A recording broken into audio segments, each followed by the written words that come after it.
Napoleon Hill called it the most powerful and most misunderstood force in human psychology. He said every single person on Earth is already using it, every day, without knowing it. And for most people, it's working against them. He called it autosuggestion. If you've heard that word before, set it aside, because what Hill meant was not affirmations, not positive thinking, not a mantra you repeat in the mirror. It was a precise, repeatable method for bypassing the conscious mind and planting an idea so deep in the subconscious that the brain begins treating it as physical reality. The people who stumbled onto this became millionaires. The people who ran it in reverse stayed stuck for decades. Hill spent 20 years mapping how it works. That's what this video is. To understand autosuggestion, you need to understand how Hill saw the mind. Two levels, the conscious and the subconscious. The conscious mind is what's running right now. It reasons, judges, questions. It's a gatekeeper. Every new idea, every suggestion, every experience passes through it first. Most of the time, that's exactly right. It protects you from bad ideas. It asks for evidence. It's the editor. But that same critical intelligence also blocks you from installing new beliefs about yourself. It questions a new self-image the same way it questions everything else. That's not who you are. That's not realistic. Look at the evidence. The subconscious sits below. It doesn't reason. It doesn't question. It can't tell the difference between what's real and what's vividly imagined. It takes whatever the conscious mind lets through and acts on it with total mechanical consistency. Your habits, instincts, automatic behaviors, the emotional reactions you can't seem to override by willpower, all of that runs from here. Think about the last time you tried to break an ingrained habit. You decided, clearly and rationally, to stop. It held for a day, maybe a week. Then the pull came back. The old pattern just reasserted itself. That's not weakness. That's the subconscious running its existing program with more force than your conscious mind's new instruction. The old belief is deeper, reinforced more times, with more weight behind it. The subconscious doesn't care how the program got installed. It just runs it. This is why intelligent people self-sabotage, why disciplined people relapse. The gap between knowing and doing isn't an intelligence problem. The conscious mind has new information. The subconscious is running old software. Hill figured this out long before neuroscience had language for it, by watching, across hundreds of conversations, what actually separated people who got somewhere from people who didn't. The conscious mind knows. The subconscious believes something different. And in that contest, belief wins every time. Here's what makes it uncomfortable. Most people's subconscious minds were programmed entirely by accident, by childhood, by other people's throwaway opinions, by failures that got misread as permanent facts, by fears absorbed before there was enough conscious mind developed to question them. A child told repeatedly they're not smart doesn't evaluate that claim. They absorb it. The subconscious can't tell a parent's careless remark from a scientific fact. It installs the remark as a belief and spends the next 4 decades organizing that person's life around it. Autosuggestion is the process of deliberately rewriting what the subconscious believes by feeding it new instructions through the one channel the gatekeeper can't touch. That channel is emotion. Hill was precise about this, almost clinical, which was unusual for a self-help writer in the 1930s. The subconscious doesn't respond to words. It responds to words charged with emotion. 1,000 cold mechanical repetitions produce almost nothing. One repetition delivered with genuine feeling can start rewiring the subconscious immediately. Think about how trauma works. A single event, charged with extreme emotion, can reprogram a person's entire response system for decades. The subconscious doesn't ask whether it's useful. It records what feels real, locks it in. You've probably felt a smaller version, a moment of public embarrassment, something minor, forgotten by everyone else within a day, that still makes you flinch years later when it surfaces. You didn't choose to lock that in. The emotion at the moment was high enough to bypass the gatekeeper on its own. Autosuggestion is using that exact mechanism deliberately, in your favor. Hill laid out 4 stages. Every one matters. Skip a stage and the whole thing collapses into the hollow repetition that most people mistake for self-improvement. Stage 1. Write down the specific thing you want. Not a category, not a direction. The specific thing, the specific number, the specific date. I want to be successful is a wish. I will earn $100,000 by December of next year in exchange for providing this specific service is an instruction. The subconscious needs coordinates. Stage 2. Read that statement aloud twice a day. Last thing at night, first thing in the morning. Hill chose those times deliberately. At the edges of sleep, the critical conscious mind is at its weakest. The threshold between conscious and subconscious is most open. What you put in at those moments goes in deeper. Stage 3. As you read, see yourself already in possession of what you want, not working toward it, already there. The subconscious doesn't process future tense. Give it a mental picture of the now you want, with as much sensory detail as you can build. Where are you? What does it feel like in your body to have actually arrived? Stage 4. Feel it. This is the step that can't be rushed or faked. Read the words with the same flatness you'd bring to a grocery list, and nothing gets through. The emotion is what carries the instruction past the gatekeeper. Without it, the words are just sound. Hill was clear. You can't manufacture the emotion indefinitely. You have to build it over time. And the way you build it is by repeating the process until the idea starts feeling real, then repeating more because the subconscious acts on what it accepts as real. He also pointed out that fear is just autosuggestion running backwards. When you dwell on what you're afraid of, picture it vividly, feel its weight, you're handing the subconscious a target, and it begins organizing your behavior to bring you toward that target. What you believe is real shapes what you notice. What you notice shapes what you do. What you do shapes what happens. Whether you're steering that or not, the loop runs. Hill wasn't working from theory. He was pulling patterns from 500 of the most successful people in modern history. Take Thomas Edison. By the time he invented the phonograph, the first machine that could record and play back the human voice, he had held that invention in his mind as a certainty for years. Not a hope, a certainty. His laboratory notebooks, studied after his death, show a man who wrote about his inventions in the present tense as though they already existed, long before they did.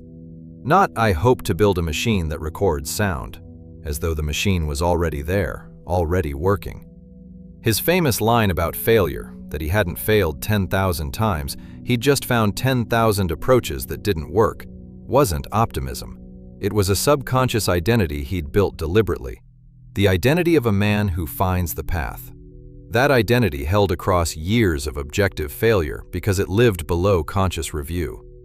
Give the subconscious precise, emotionally charged instructions. It acts. Carnegie grew up in a Scottish weaver's family wiped out financially by the steam loom. Came to America as a child with almost nothing. But from early on, Carnegie repeated one idea to himself, aloud, in writing, in private, that he would one day be rich and that his wealth would go toward humanity. He said it when it was laughable, when he was 12 years old delivering telegraph messages in Pittsburgh, until it felt more real than the poverty around him. His subconscious began rearranging what he noticed, opportunities others walked past, a confidence that drew in allies. Hill also told the story of R.U. Darby, one of the most instructive failures in Think and Grow Rich. Darby was a gold miner who found a promising vein, put in his family's savings, worked it for months, and when the vein appeared to run out, sold his equipment and left. The buyer hired a geologist who found the vein had shifted by 3 feet from where Darby had stopped drilling. 3 feet. Darby quit. The buyer became a millionaire. Hill's lesson wasn't abstract perseverance. It was about what happens when the subconscious belief in success collapses before the conscious effort does. Darby's hands kept working. His subconscious had already conceded, and once that happened, he lost the ability to see the 3 feet he was missing. Then there's the story Hill rarely told publicly, one that shows up in Carnegie's private notes. During the worst stretch of his research, broke, doubted by his family, the whole project feeling impossible, Hill began using autosuggestion on one thing: the certainty that his work would matter. Every night before sleep, he'd close his eyes and picture an imaginary council: Lincoln, Napoleon, Carnegie, Edison, Darwin, Paine, sitting around a table. He'd speak to them, describe his mission, feel their recognition. Over time, the exercise stopped feeling like an exercise. The figures started speaking back, not as hallucinations, but as organized internal dialogue. His subconscious, trained to operate at that level, started producing insights his conscious reasoning wouldn't have found alone. He called them his invisible counselors. He credited that practice, emotionally charged night, with the ideas at the core of Think and Grow Rich.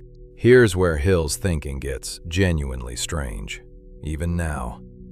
He argued the subconscious isn't a closed system, that it connects, through some channel he couldn't explain, to what he called infinite intelligence, a reservoir of knowledge and possibility the individual mind can access when properly prepared.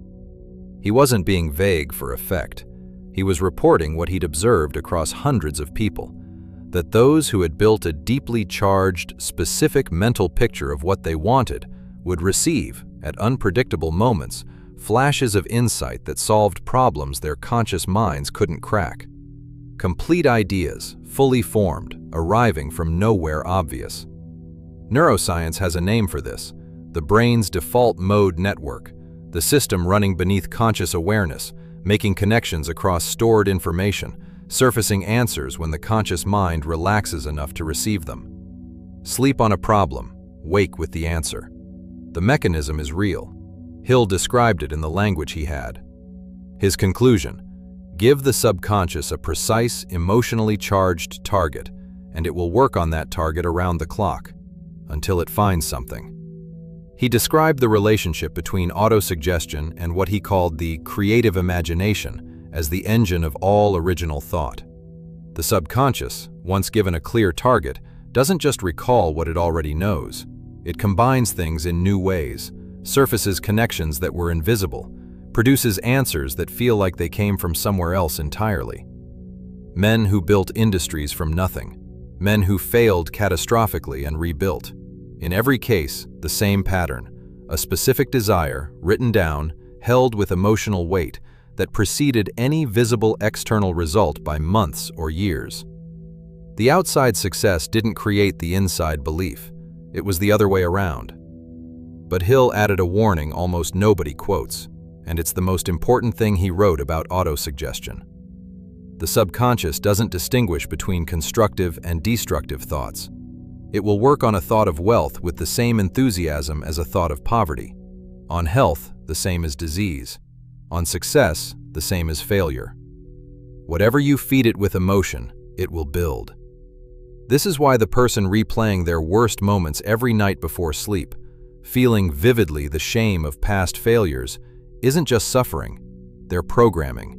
They're giving the subconscious a target, and the subconscious is doing its job. Most people don't see this happening. They think they're just remembering. Going over the past feels like neutral analysis. It isn't.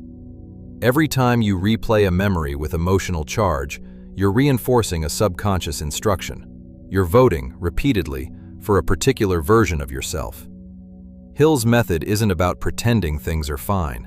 It's about deciding, deliberately, with awareness of what's actually at stake, what you're going to feed the most powerful part of your mind. He compared the subconscious to soil. Soil doesn't pick its seeds. It grows whatever you plant with equal effort. You wouldn't scatter random seeds in a garden and act baffled at what came up. But most people do exactly that with their minds every day, letting whatever the afternoon brought, whatever the evening amplified, settle in unchecked. The subconscious is going to be fed something. The only question is who's deciding what. Hill didn't leave autosuggestion as a philosophy.